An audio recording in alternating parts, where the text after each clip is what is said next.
습관에 대해서 함께 말씀을 나누었습니다. 여러분들 영적 습관, 여러분들이 연초에 계속 말씀을 들었습니다. 여러분들이 지금 우리가 3월 중순입니다. 벌써 3개월하고 반이 지났습니다. 여러분들의 영적 습관은 지금 어떠십니까? 영적 습관이 뭐죠, 여러분? 우리가 하나님의 말씀으로 매 순간 습관화가 되어서 하나님의 말씀으로 충만한 것을 이야기하죠. 믿으십니까? 기도입니다. 여러분 매일 기도하고 계십니까? 아침에, 저녁에, 매일 저녁 기도회 때 예배마다 생각날 때마다 걸어다니면서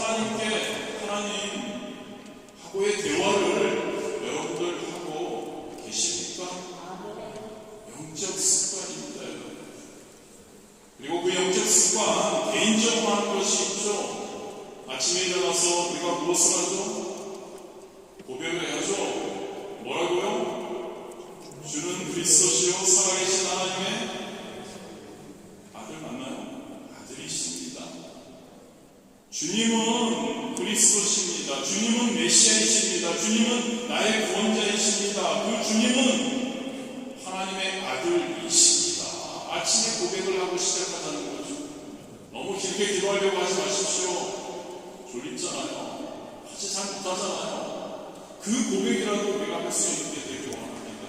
할렐루야. 아침에 일어나서 하나님께 감사하는 겁니다. 고백을 하는 거죠. 그리고 저녁에 잠자리에 들면서 우리는 하루를 돌아보면서 그 주님께서 나와 함께 하시고 그 성령님께서 나의 삶을 이끌어 주셨음에 감사하는 아침, 저녁, 아침에는 고백, 저녁에는 감사. 그러한 습관이, 영적 습관이 여러분들에게 있기를 주님의 이름으로 축복합니다. 그러십니까, 여러분? 3개월 동안 그렇게 우리가 함께 외치며 달려왔는데 여러분들 그래야 합니다. 할렐루야. 그리고 공동체적으로 우리는 어떻게 할까요? 우리 공동체 성경 읽기 있죠. 매일 저녁 기도회 있죠. 그리고 예배가 있습니다. 예배가 더 많아졌죠. 2024년에 저희 교회가 여러분들이 귀찮게 하기 위해서 예배가 많아진 것이 아닙니다. 습관화시키기 위해서. 저는 소원합니다. 여러분들이 매 예배마다 함께 할 수 있는 우리 모든 파리스 모험교회 성도님들 모두가 우리 파리스 모험교회에서 진행하고 있는 모든 예배에 할렐루야 예배에 함께 할 수 있으면 그게 제 기도 제목입니다. 제 소원입니다. 딴 소원이 뭐 필요 있나요? 성도님들과 함께 매번 예배마다 함께 얼굴 보며 아니면 줌으로 하고 함께 예배 드리고 할 수 있다면 말씀 나누고 기도하고 찬양할 수 있다면 할렐루야 저와 여러분이 그럴 수 있게 되기를 진심으로 예배입니다. 여러분 할렐루야 공동체적으로 예배 개인적으로 여러분 말씀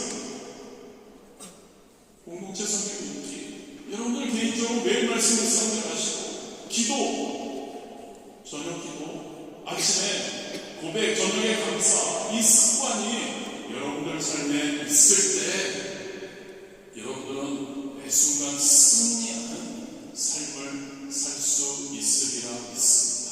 그렇게 하면 하지 말라고 해도 우리의 마음과 생각이 하나님으로 가득 차 있고 우리의 입술을 통해서 증거되는 것이 하나님의 말씀이 될 것이고 우리의 생각이 성령님의 그 우리를 향하신 뜻으로 우리는 가득 채워질 수밖에 없는 겁니다. 할렐루야. 그러면 우리는 하나님의 기도하시는 진짜 성도답게 우리가 살아가게 되리라 믿습니다. 그 이후에 우리가 기독교 신앙의 핵심에 대해서 우리가 살펴보았죠. 하나님이 누구신지 예수님이 누구신지 삼위일체 하나님이 어떻게 되시는지 등등 오늘은 굉장히 민감한 거죠. 죄에 대해서 한번 우리가 생각해 보겠습니다. 죄란 무엇일까요, 여러분? 죄란 어떤 구체적인 행위일까요? 범죄하게, 죄짓게 하는 힘일까요? 죄는 어디서 올까요? 죄는 스스로 존재할까요? 아니면 죄를 공급하는 어떠한 것이 있을까요? 로마서 3장 23절에 하나님께서 성경은 하나님으로부터 멀어지는 것이 죄라고 말씀하고 있습니다. 모든 사람이 죄를 범하였음에 하나님의 영광에 이르지 못하더니 하나님의 영광과 멀어지는 것, 하나님과 단절되는 것, 하나님과 함께하지 못하는 것이 죄라고 말씀하고 있죠. 그 죄는 언제부터 우리 안에 들어왔을까요? 저와 여러분이 너무나 잘 알죠. 첫 아담의 그 실패, 그것을 통해서 죄는 놀라운 파급력으로 그곳에 아담에게 머물러 있지 않고 모든 하나님을 떠나는 자에게, 하나님과 함께하지 않은 자에게 함께하는 운명이 되었던 거죠.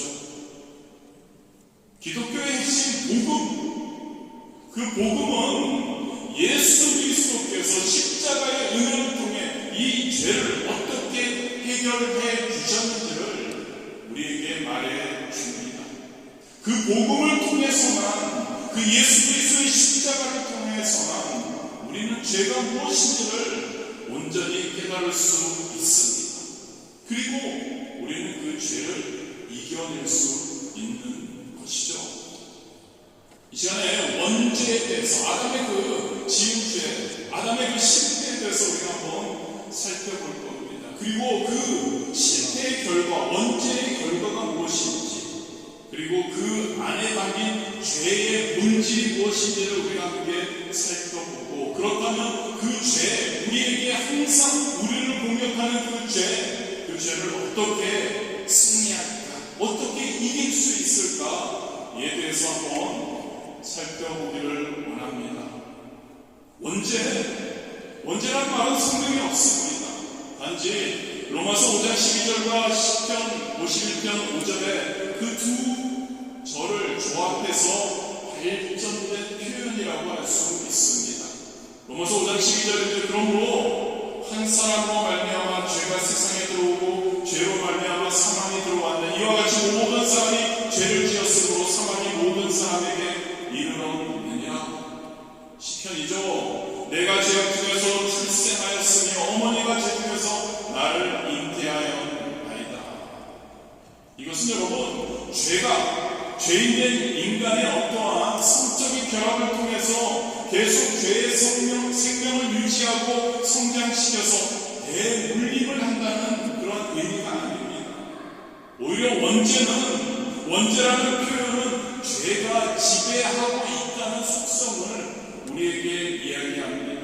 원죄는 즉 원래부터 죄인되었다는 것, 인간은 근본적인 죄인을 의미한다는 것을 우리는 기억해야 합니다. 즉 아담의 타락으로부터 모든 인간 안에 그 죄의 속성 자체가 바로 근본적이고 지배적으로 되어 있다는 것을 우리에게 이야기해주고 있습니다. 죄에 대해서 원죄에 대해서 한번 살펴보기 원합니다. 창세기 3장에 나오는 아담의 하락과 선악과의 의미를 살펴볼 때 우리는 죄에 대해서, 원죄에 대해서 우리는 알게 되죠. 가장 먼저 선악과를 생각해보기 원합니다. 먼저 하나님은 에덴 동산에 자신이 주인이다, 에덴 동산의 주인이라는 주권의 표시로 생명나무를 심어 놓으셨죠. 즉 생명나무는 하나님에 의해서, 하나님께서 인간에게 생명을 주셨다는 그러한 표시였습니다. 그리고 선악과를 심어 놓으셨습니다. 선악과는 선과 악, 옳고 그름 모든 것에 판단해서 하나님의 기준을 따른다는 의미입니다. 할렐루야. 생명나무는 하나님이 우리에게 생명을 주셨다는 그런 주권자의 표시이고, 선악과는 옳고 그름과 그 모든 것이 하나님이 기준이 된다는 것을 이야기하는 겁니다. 그런데 여러분, 기존을 그것에 대해서, 선악과나 어떤 옳고 그름 그 모든 것의 선과 악에 대해서 어울리지 않게 자기 권리를 주장하거나 자기들 스스로 판단할 수 없다 없다는 것을 우리에게 이야기해 주고 있는 겁니다.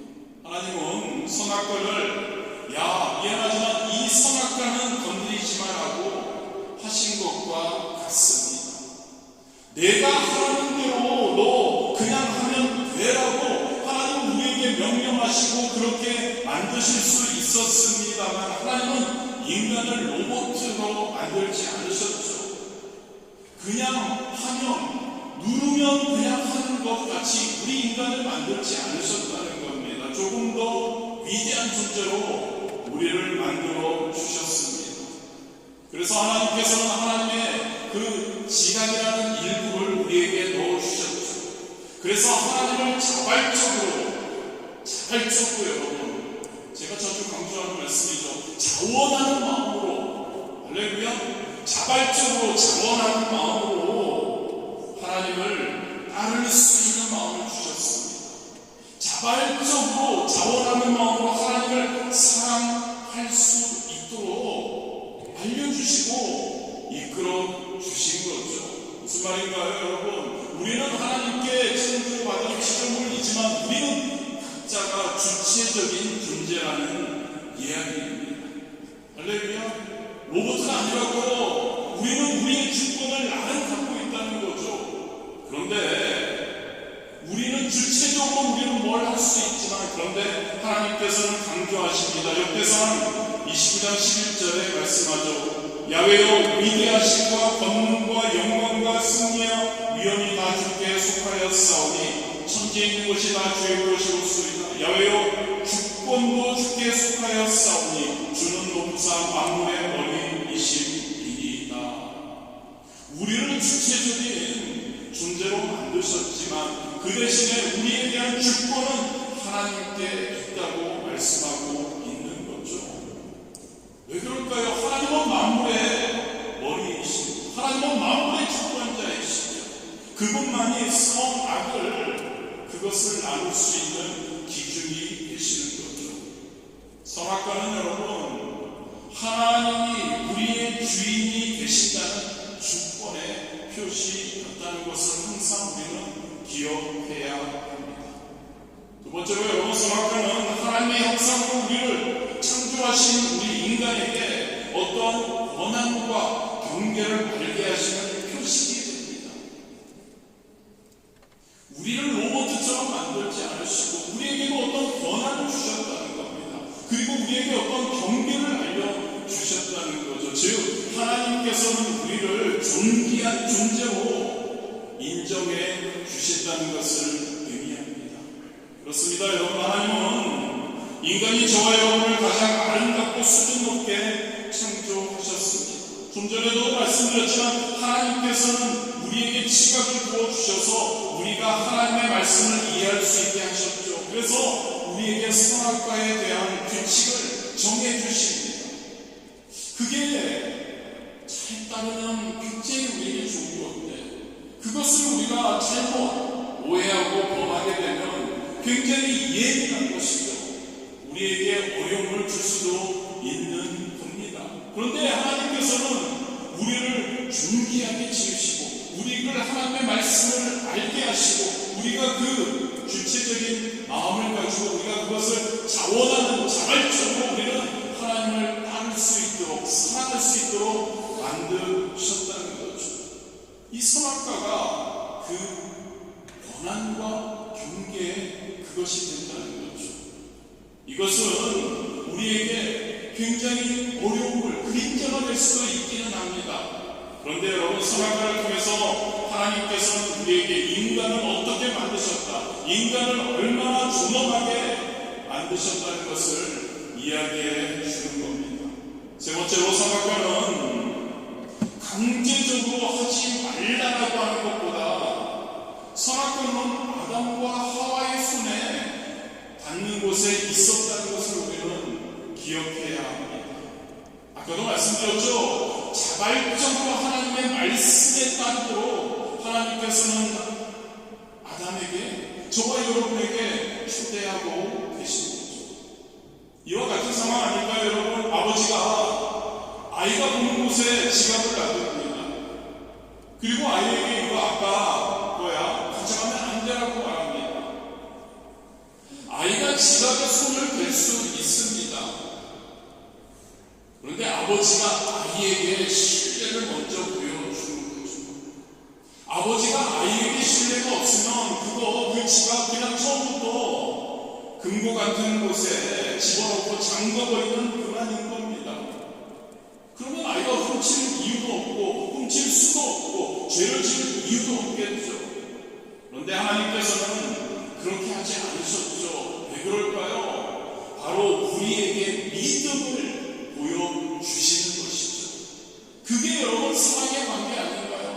그게 가족이라고 할 수 있는 겁니다. 하나님은 선악과를 통해서 내가 너희를 믿는다라고 말씀하고 있는 겁니다.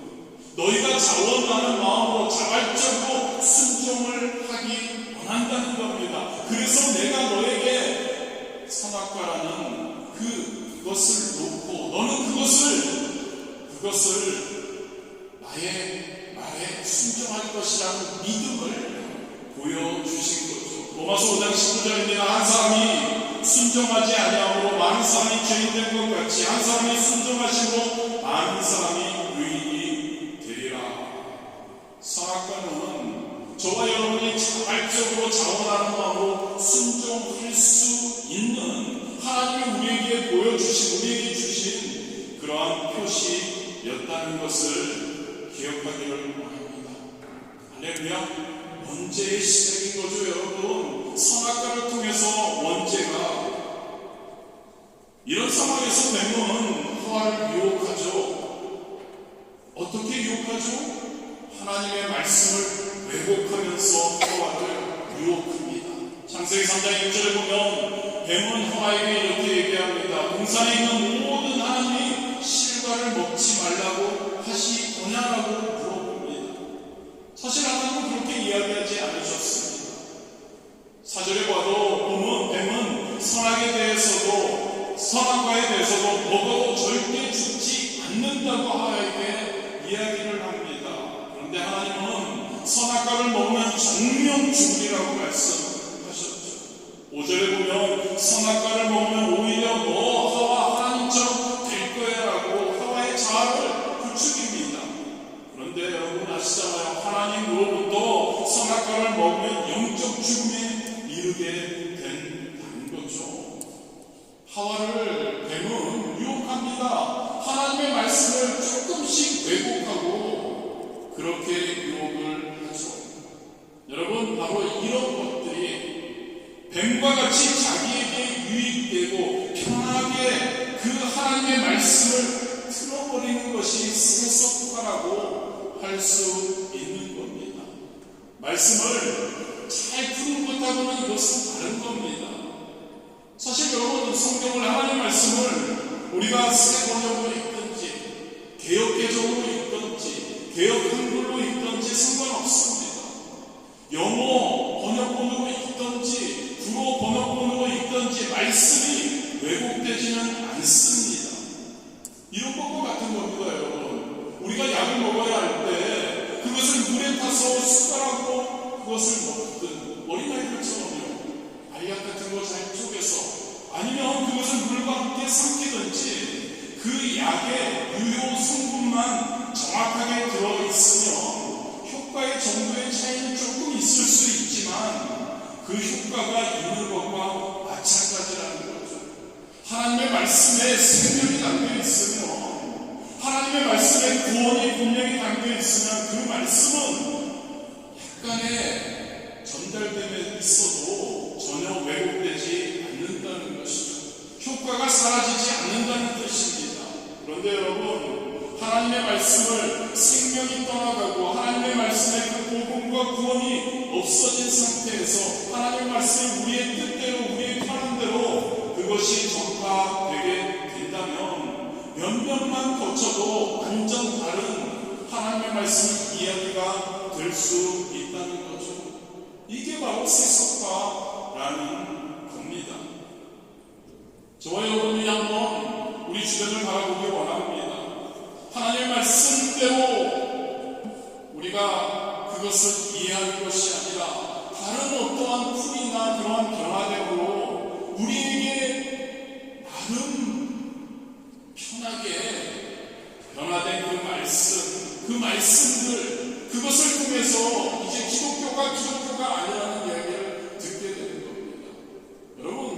전통이 얼마나 소중한 거 아십니까?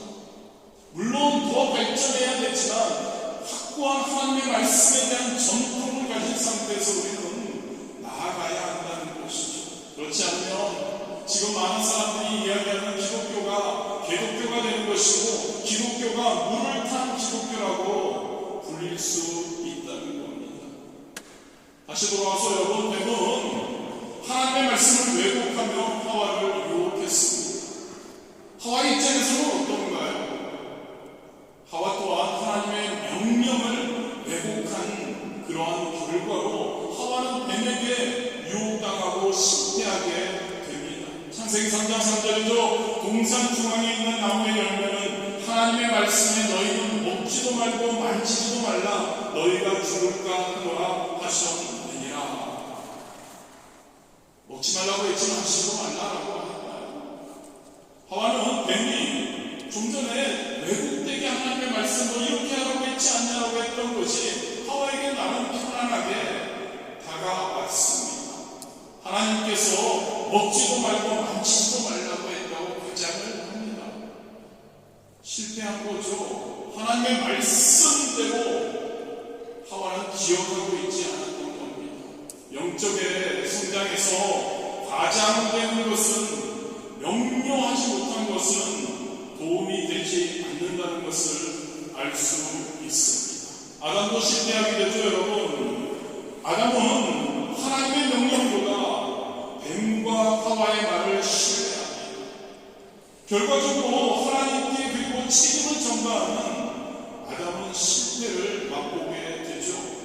창세기 3장 12절 아담이 이르되 하나님이 주셔서 나와 함께 있게 하신 여자 그가 그 나무 열매를 내게 주므로 내게 먹었나이다. 아담의 실패는 직접 들은 하나님의 말씀보다 뱀과 하와의 말을 신뢰한 것이죠. 우리의 삶 가운데 신앙생활 가운데 여러분 너무나 중요한 것이 있는 것 같습니다. 카더라 등신만 우리가 가지고 있어서는 안 됩니다. 직접 가서 어떤 사건의 본질에 우리는 뛰어들고 파악할 수 있어야 남이 이야기만 듣고서는 하나님을 제대로 섬길 수 없는 겁니다. 성도에게 가장 중요한 원칙은 직접 파악하라는 겁니다. 누가 그러더라. 은혜의 자리 마찬가지입니다. 그리고 우리가 신앙생활할 때 마찬가지입니다. 내가 어느 곳에 갔더니 어떤 은혜를 받았다, 어떻더라가 아니라는 거죠. 직접 보고, 직접 체험하고, 직접 해야 할 줄 믿습니다. 누가 그러더라는 말에는 어떤 많은 경우 실체가 없을 때가 많다는 거죠. 누가 어려움이 있다면 그런 말을 들으면 직접 가서 어려움의 실체를 확인해야 합니다. 그래야 어떻게 제대로 도와줄지를 알 수 있는 거죠. 이솝 우화에 이런 이야기가 있죠, 여러분. 어느 날 하늘이 무너졌다면서 동물들이 떼를 지어서 우르르 도망치는 이야기가 있습니다. 나중에 알고 보니까 나무에서 야자 열매 하나가 떨어진 것 뿐이었다는 거죠. 아담이 그랬다는 겁니다, 여러분. 자기가 직접 확인하지도 않았으면 그저 뱀과 하와의 말만 따라갔던 거죠. 결과적으로 하나님께 책임을 전가하는 오류 실패를 범하게 됩니다. 이게 여러분 언제 어처구니없는 타락 사건인 겁니다. 뱀은 여러분 이미 알고 있었습니다. 이런 하와를 통해 아담께까지 연쇄 반응이 일어날 것을 예상하고 있었습니다. 조금만 하나님 말씀을 비틀어서 우리 인간에게 던져줘도 죄의 조금만의 어떤 개연성이 있더라도 인간인 우리가 하나님 앞에 성령님과 함께 동행하며 하나님 앞에 제대로 서있지 않는 하나님의 말씀으로 우리가 기본적으로 세워지지 않는다면 우리는 금방 넘어질 수 있다는 것을 뱀은 사탄 알고 있었다는 거죠. 여러분, 하나님이 저와 여러분의 신앙생활 가운데 하나님이 어떤 마음을 주실 때 그래서 여러분 우리는 결단이 굉장히 중요한 겁니다. 하나님이 우리에게 마음을 주셔서 결단을 하고 무엇을 하려고 할 때 참 그게 그 결단이 우리의 일반적인 생활, 우리가 살아가는 것보다 뭔가가 힘들고 뭔가를 더 해야 될 것 같기 때문에 어떤 면에서는 억압처럼 느껴지기 때문에 맨날 말씀 들어라, 맨날 말씀 들어라, 맨날 기도해라, 맨날 예배 드려라라고 하는 그런 것들이 지겨워서, 그래서 그것을 우리가 결단하면서 우리가 굉장히 무거움을 느낍니다. 내가 우주를 떠나는 것 같은 무거움을 느끼죠. 그런데 여러분, 우리가 아멘 하는 순간에 그 무게가 사라진다는 것을 믿으시기를 바랍니다. 할렐루야. 우리가 하나님의 말씀을 듣고 하나님의 말씀이 우리에게 다가와서 우리에게 그 마음이 주어진다면 우리는 결단해야 하는 겁니다. 자꾸 결단해야 합니다. 그렇게 하는 게 너무 중요한 겁니다. 결단하고 하는 겁니다. 때로는 넘어질 때 있으면 다시 일어나서 하는 겁니다. 결단을 자꾸 해보는 것이 중요한 것은, 왜냐하면 그 결단을 통해서, 습관을 통해서 우리가 축복을 경험하게 되기 때문입니다. 처음에는 잘 안 됩니다. 그런데 여러분, 한번 해보시고 그것을 승리하게 되면 하나님이 분명히 우리와 함께 하시며 성령님께서 우리를 도와주신다는 것을 체험하게 되면, 직접 체험하게 되면, 남들이 카더라 통신이 아니라 우리가 직접 체험하게 되면 우리는 그 승리의 경험을 우리는 또 할 수 있을 겁니다. 할렐루야. 여러분, 아담과 하와는 실패했습니다. 뱀은 승리했을까요? 아닙니다. 뱀은 처음부터 승리하는 것에는 관심이 없었습니다. 뱀은 단지 우리의 실패만을 원하고 관심을 가지고 있었던 겁니다. 그렇다면 원죄의 결과는 무엇일까요? 과연 아담과 하와가 식대함으로, 선악과를 따먹음으로, 하나님을 배반함으로 그 결과는 어떤 것이 있었을까요? 나쁜 일이 생겼다고 할 수 있을까요? 그렇지 않다고 할 수 있습니다. 그들이 아담과 하와가 이런 일이 있을 거라고 예상하지는 못했지만 그들이 원하는 대로 되었고,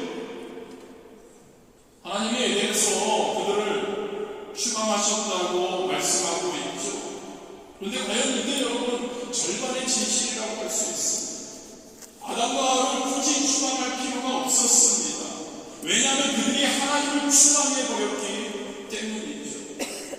에덴이 갑자기 황무지가 되어버렸을 수도 있을 겁니다. 하나님이 안 계시니까요. 하나님이 계신 것과 안 계신 것의 차이는 크다는 거죠. 생명나무는 생명나무의 효력을 잃습니다. 선악과도 선악과의 효력을 잃었습니다. 모든 것이 이제는 하나님의 질서 아니고 우연의 지배를 받게 되는 거죠. 장미가시에 찔려도 죽을 수 있었고, 가다가 길을 가다가 넘어져도 머리가 깨질 수 있었을 겁니다. 모든 것이 하나님이 없으니까 하나님을 거역해서 하나님을 떠났더니 그런 일들이 연속이 된 거죠. 성경에 나오는 원죄의 결과는 4가지 정도로 우리는 이야기할 수 있는 자연의 저주입니다. 그리고 인간은 평생 일을 해야 한다는 겁니다. 죽어서는 흙으로 돌아간다는 이야기입니다. 에덴에서의 추방이 바로 원죄의 결과였죠. 그리고 하나님이 주인 되시지 않는 세상에서는 우리에게 생중의 축복이, 죽음이 찾아옵니다. 하나님과 영적인 단절의 죽음입니다. 육체적인 죽음이죠. 그리고 하나님과 영원한 그러한 앞으로 저 하늘나라 우리 가야 하는데 그것에 대한 단절이 언제부터 일어나게 된 거죠.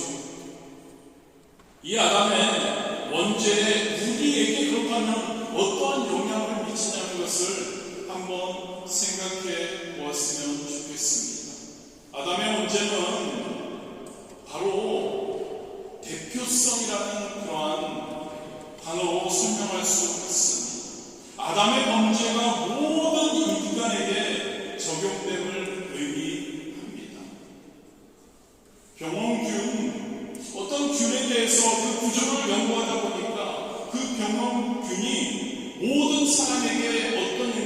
미치는 것을 알게 된 것처럼 아담이 범한 죄가 모든 사람에게 동일한 영향을 미친다는 것을 우리가 알게 되었다고 할 수 있습니다. 로마서 5장 12절도 그러므로 한 사람으로 말미암아 죄가 세상에 들어오고 죄로 말미암아 사망이 들어왔나니 이와 같이 모든 사람이 죄를 지었으므로 사망이 모든 사람에게 이르렀느니라. 아담이 원죄를 통해 저와 여러분이 죄인이 되어서 태어나고 저와 여러분이 죄인이라고 성경은 단정하고 있는 겁니다.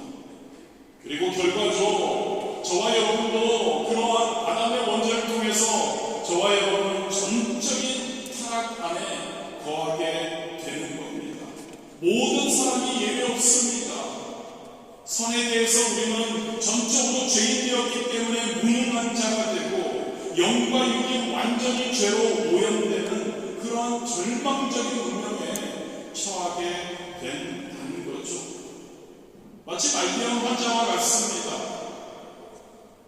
점점 장기가 차례로 작동하지 못하다 마지막으로는 죽음에 이르는 것과 같은 아담의 원죄를 통해 저와 여러분이 그러한 자리에 그러한 결과를 낳게 된다는 것을 알 수 있습니다. 이처럼 여러분 로마서 5장 21절에 이렇게 말씀합니다. 죄가 사망 안에서 왕노릇한다. 저와 여러분의 인생이 바로 아담의 원죄를 통해서 저와 여러분이 태어났을 때 저와 여러분이 하나님을 알기 전에 저와 여러분은 죄가 사망 안에서 우리의 모든 인생을 왕노릇한다 라고 말할 수 있는 것이죠. 맨 마지막에 우리가 어떻게 하면 이 원죄와 죄를 이길 것인가를 살펴보고 지금은 그 원죄를 통해서 우리에게 주어지는 죄에 대해서 한번 생각해 보기를 원합니다. 죄를 알아야 원죄는 그렇게 생성되었고 우리에게 그 죄성이 우리에게 있고 그리고 죄가 어떠한 것인지를 한번 생각해 보기를 원합니다. 죄의 정의를 몇 가지로 나눌 수 있는데요. 간단히 말씀 나누겠습니다. 죄는 여러분 하나님과 잘못된 그릇된 관계를 죄라고 합니다. 할렐루야. 즉 하나님과 그릇된 관계, 하나님을 제대로 믿지 않는 관계, 불신앙을 바로 죄라고 말씀하고 있죠. 이야기가 좀 힘들 수도 있지만 한번 말씀드립니다. 원래 죄라는 것은 자체적으로는 없는 것이라고 할 수 있습니다. 왜 그렇죠 여러분? 죄는 하나님 같은 진리를 그것을 반대하는 것으로 시작되었기 때문입니다. 진리가 없으면 죄는 없는 것이라고 할 수 있습니다. 원래 있지 않는 존재가 죄이기 때문입니다. 이것은 이렇게 생각해 볼 수 있습니다. 적그리스도 안티기독교가 어디서 생겨났나요? 기독교가 있었기 때문에 기독교에서 나왔음을 합니다. 교회에 어려움을 만드는 여러분들이 계신데 그분들은 어떻게 생성이 되었나요? 사람을 생성되었다고 하기 그렇고 어떻게 그분들이 계신가요?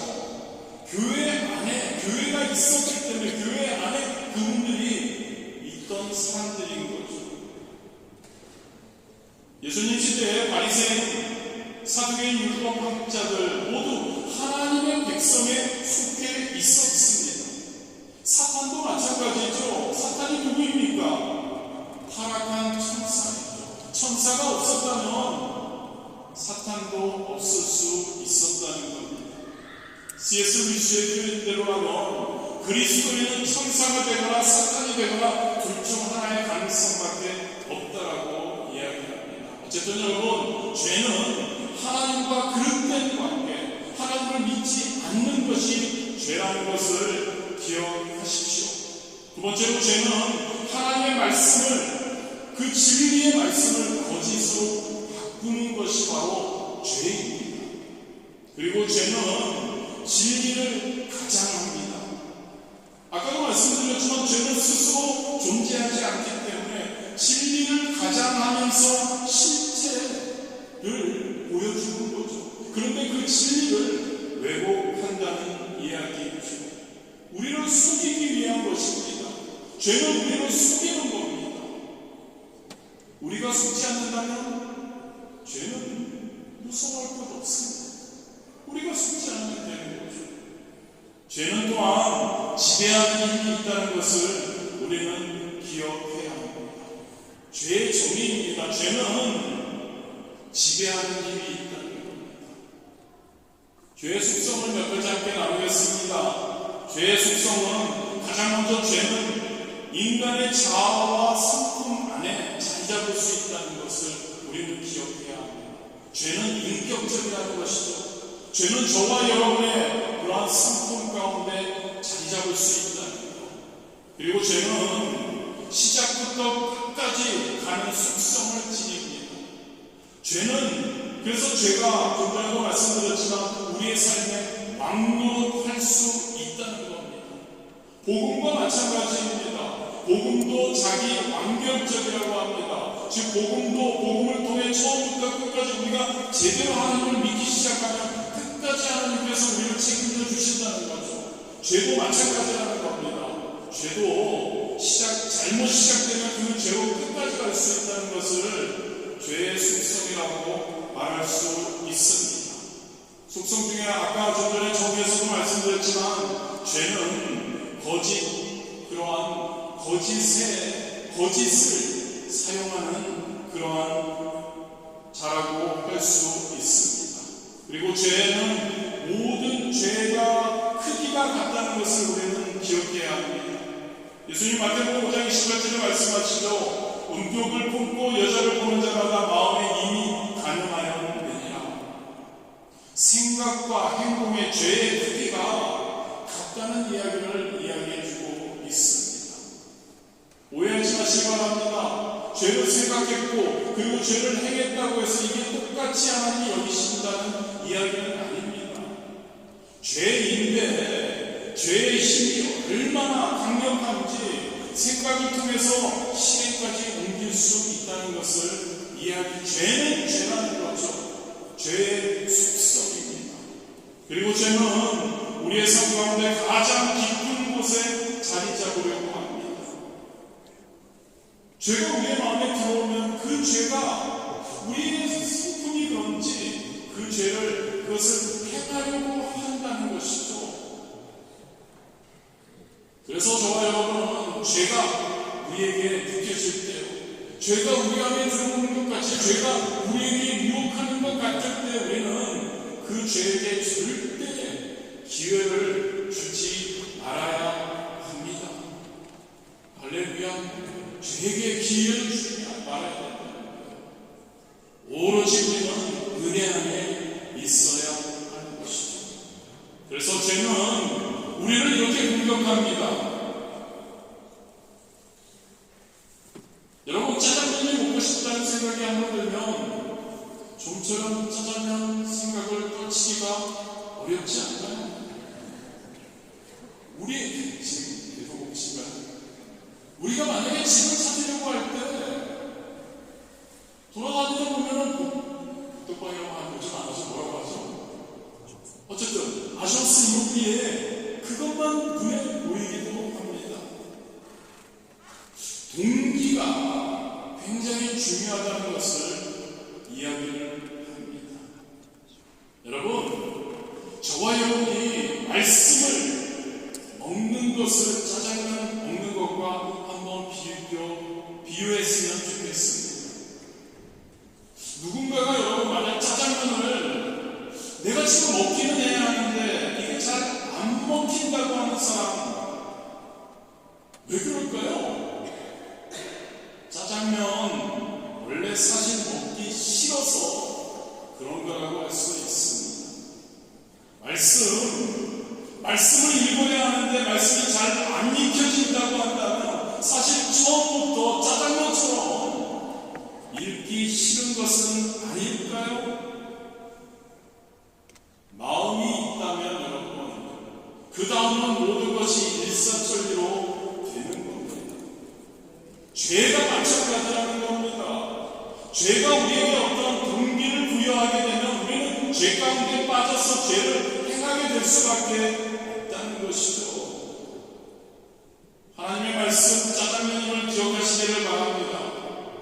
짜장면을 먹고 싶으면 끝까지 먹는 겁니다. 안 먹힐 이유가 없습니다. 짜장면을 먹고 싶으면.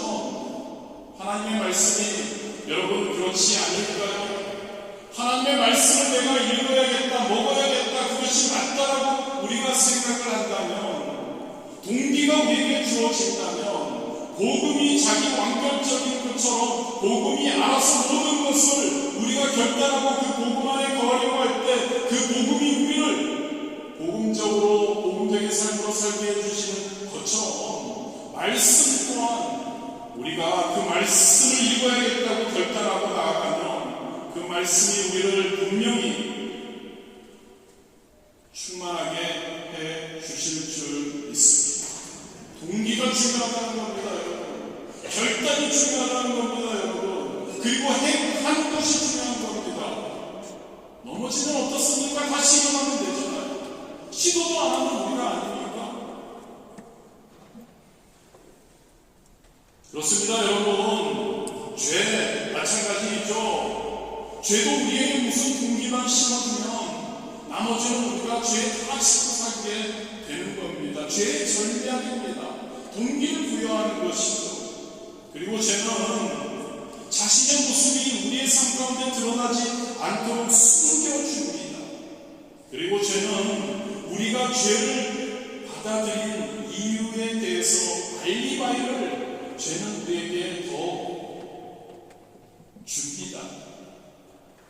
그래서 여러분, 예수님의 시대에 기적의 현장에서 예수님을 싫어하던 그 바리새인들과 그들이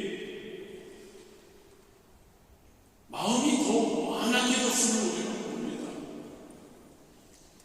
죄인데, 예수님을 대적하는 것이 죄인데, 메시아를 공격하는 것이 죄인데, 그들은 그 죄를 숨겨져 있어서 모릅니다. 그리고 그 죄에 대해서 이 예수가 진짜 메시아가 아니라는 마음은 그런 알리바이를 그 죄가 사탄이 그들에게 주게 되는 거죠. 그래서 예수님을 더 배격하게 되는 것이죠. 죄가 더 증식되게 되는 겁니다. 그렇습니다. 죄는 자신을 숨깁니다. 저와 여러분의 삶 가운데. 그리고 죄는 죄를 짓는 것에 대한 알리바이를 우리에게 줍니다.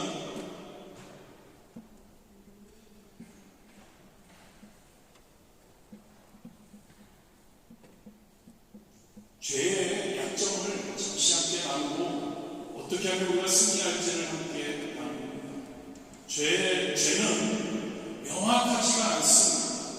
죄가 주장하는 것은 항상 애매합니다. 헛소문 같기도 하고 어떠한 그 죄의 어떠한 그 말들이 지속적이지가 않습니다. 죄는 뱀이 그랬듯이 항상 누군가의 말과 상황을 이용합니다. 죄는 십자가의 은혜의 빛 아래에서 견디지 못합니다. 할렐루야. 그렇다면 여러분, 우리가 죄에 대해서 어떻게 대항하고 승리해야 할까요? 좀 전에 함께 간단하게 제가 준비한 거 너무 많지만 좀 줄여서 나오는데, 죄의 속성에서 볼 수 있듯이 죄는 다른 데 있는 거 아니에요. 죄는 우리 인간에게만 있는 겁니다. 동물에게는 이러한 죄가 없습니다. 즉 하나님의 형상으로 지음받은 인간에게만 죄는 기생합니다. 하나님과 멀어지고 하나님을 대적하게 만드는 것이 죄의 목적입니다. 금요일에 우리가 함께 나눴지만 죄는 자연 발생적인 것이 아닙니다. 죄는 하나님과 대적하려는, 우리를 멸망으로 이끌려는, 우리를 넘어지게 하려는 사탄의 도구입니다. 인격적인 모습을 가지고 있습니다. 인간과 함께 작용합니다. 어둡고 가장하고 변신하고 그리고 거짓말하고 더럽힙니다. 그런데 죄는 절대 은혜의 빛을, 십자가의 은혜의 빛을, 예수 그리스도를 견디지 못한다는 것을 믿으시기를 주님의 이름으로 축복합니다. 죄에게 승리하지 회개하기 위해서는 여러분, 죄를 십자가 은혜의 기달에 드러나게 하는 것이 가장 중요합니다. 우리의 삶에 하나님의 말씀이, 하나님의 빛이, 하나님의 영광이 우리의 삶에 항상 비치게 해야 할 줄 믿습니다. 어떻게요? 지겨우시겠지만 성령 충만한 거예요. 성령 충만할 때 하나님의 빛이, 은혜의 빛이 우리 가운데 넘치게 되리라 믿습니다. 하나님의 말씀으로 충만할 때 그 하나님의 말씀의 빛이 우리의 생각과 우리의 모든 것을 지배하게 될 때 죄가 감히 하나님의 그 은혜의 십자가의 은혜의 빛 아래에서 견뎌내지 못하게 된다는 거죠. 성령 충만한 우리가 되길 원합니다. 말씀으로 충만하기 원합니다. 기도로 충만하기 원합니다. 그럴 때 하나님의 은혜의 빛이 우리의 삶을 비추고 우리의 삶을 점령하고 죄가 사라지게 되는 거죠. 죄는 하나님의 말씀에 결단하는 것을 견디지 못해야 합니다. 하나님의 말씀으로 충만해서 우리가 구체적으로 하나님의 말씀을 쫓아 나가려고 할 때 죄는 우리를 건드리지 못한다는 거죠. 하나님의 말씀을 기준으로 해서 우리가 그 말씀대로 살아가려고 우리가 애쓸 때, 결단하고 나아갈 때, 그것을 행하려고 몸부림치며 성령님께 구할 때 죄는 우리를 공격하지 못한다는 것을 기억하기를 원합니다. 몇 주 전에 삼위일체 하나님에 대해서 우리는 삼위 하나님께서 십자가에서 성부 하나님께서 그런 우리의 구원을 설계하셨고, 성자 하나님께서 십자가에서 우리의 구원을 행해 주셨고, 성령 하나님께서 우리의 그 구원을 지속하고 구원되게 하는 그런 조력자가 되셨음을 우리는 함께 나누었습니다. 즉 여러분, 죄가 어떻다는 거죠? 죄는 이미 삼위일체 하나님께서 값을 지불하시고 우리를 죄에서부터 분류해 주셨다는 것을 우리가 나누었던 거죠. 예수 그리스도의 십자가를 통해서, 그리고 부활하심을 통해서 하나님께서는 죄에 대해 단번에 영원히 승리하셨습니다. 저와 여러분을 하나님의 자녀로 삼아 주셨습니다. 믿으십니까 여러분? 그렇다면 여러분, 죄의 인질로 잡힐 필요가 없다는 거죠. 할렐루야. 저와 여러분은 죄에서 이미 분리되었는 줄 믿습니다. 예수 그리스도의 십자가와 부활의 사역을 통해서요. 믿는 저와 여러분 되시길 원합니다. 죄는 우리와 상관이 없어야 합니다. 죄가 공격해 와도 우리는 죄와 절대 타협해서는 안 된다는 거죠. 죄와 타협하지 맙시다 여러분. 진짜요. 세상 사람들은 그게 뭐가 죄냐고 합니다. 세상 사람들은 우리 모두가 그것을 안다고 합니다. 세상 사람들은 이게 더 지혜로운 방법이라고 합니다. 그런데 하나님의 말씀은 죄라고 할 때 어떻게 하시겠습니까? 성경에 그것은 아니라고 할 때 어떻게 하시겠습니까? 타협하시겠습니까? 아닙니다 여러분. 타협하지 않는 저와 여러분이 되기를 주님의 이름으로 축복합니다. 죄와는 절대 타협 없습니다. 할렐루야. 죄와는 타협하면 안 됩니다. 죄와는 타협 불가입니다. 할렐루야. 진짜 그렇게 살아봐야 하지 않을까요? 원죄를 통해서, 그리고 우리에게 죄가 얼마나 우리를 공격하는지 우리는 너무나 잘 압니다. 죄와 타협 안 됩니다. 죄의 삭은 사랑입니다. 조그만 죄라고요. 이렇게 하면서도 찔리는 게 되게 많은데요. 다 같이 찔릴 텐데요. 애써야 하지 않을까요? 한번 조그만 죄라고 짓지 않으려고 한번 몸부림치지 말지 않을까요? 할렐루야. 그런 저와 여러분이 되었으면 좋겠습니다. 죄와는 타협하지 않는다. 죄와는 절대 타협하지 않는다. 불법이라면 행하지 않는다. 그게 지혜롭고 한 것이 아니다. 하나님의 말씀에서 아니라면 아니다. 하나님과의 관계를 깨뜨리는 그것이 죄인데 그 죄를 우리는 타협하면 안 되는 줄 믿습니다. 그런데 그 죄는 지속적으로 우리의 삶에서 공격이 항상 오는 것 같습니다. 그래서 죄는 우리는 이렇게 이야기할 수 있죠.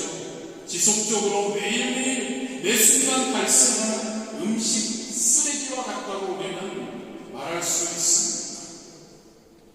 여러분, 음식 쓰레기 어떻게 하십니까? 음식 쓰레기 분류해서 매일 갖다 버리시죠? 매일 갖다 버려야 합니다. 하루만 놔둬도 좀 냄새가 좀 심각할 겁니다. 여러분, 죄는 우리가 이렇게 생각했으면 좋겠습니다.